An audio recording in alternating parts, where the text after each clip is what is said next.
Bonjour, aujourd'hui nous allons voir deux nouveaux métaprogrammes qui sont réactifs et proactifs, ou proactifs et réactifs.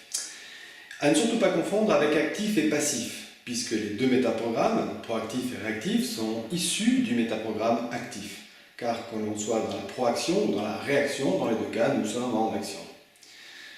Le proactif, lui, ce qu'il va faire, il va anticiper les problèmes, il va anticiper les solutions. Il est sans cesse en train d'anticiper tout ce qui pourrait se passer. Le réactif, lui, il va réagir à une situation ou à un événement. Prenons quelques exemples pour illustrer. Si je prends l'exemple très simple des cadeaux de Noël, eh bien, le proactif, lui, va s'y prendre à partir du mois de juillet. Vous voyez, juillet-août, il va commencer à anticiper les cadeaux de Noël. Le réactif, lui, il va attendre que la pression de l'extérieur devienne trop forte. Il va peut-être s'y mettre le 24 au matin. Si je prends un exemple professionnel, eh bien, dans un contexte professionnel, le proactif, il va anticiper son changement de poste bien en avance. Il va se dire, tiens, d'ici un an ou deux, ça serait pas mal que je prépare mon nouveau poste, ou que d'ici un an ou deux, je prépare ma sortie de l'entreprise. Alors même qu'il n'y a pas forcément encore de problème, mais il anticipe.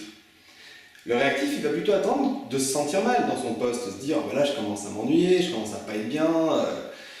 Il va réagir à un événement intérieur cette fois-ci, puisqu'on peut réagir soit à l'extérieur, soit à ce qui se passe à l'intérieur. Et c'est totalement différent du passif, vous l'entendez bien. Si je reprends l'exemple du début, le passif, il va attendre qu'on aille faire une course à sa place, pour les cadeaux de Noël. Et dans le cas professionnel, le passif, il va rien faire. Il va attendre que son patron lui propose de lui-même de changer de poste, par exemple. Il est passif. Il n'est pas dans l'action. Alors, encore une fois, c'est ni bien ni mal d'être dans la réaction ou dans la proaction.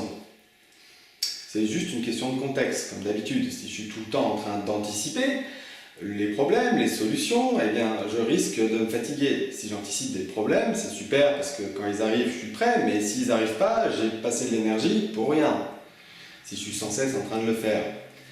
Si je suis tout le temps dans la réaction, c'est bien parce que ça me permet de réagir rapidement à une situation. Si c'est ce mode préféré qui est présent chez moi, je vais être plutôt assez rapide pour réagir. Mais le problème, c'est que je risque de me retrouver au dépourvu. Donc l'avantage de la proaction, c'est le fait que je vais anticiper et créer. L'avantage de la réaction, c'est aussi le fait que je vais pouvoir saisir les opportunités. Je vais réagir à un événement extérieur, mais je peux aussi réagir à une opportunité.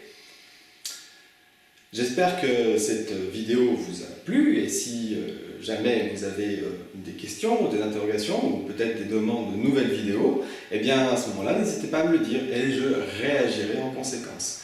Je vous souhaite une excellente journée, je vous dis à très bientôt pour une nouvelle vidéo.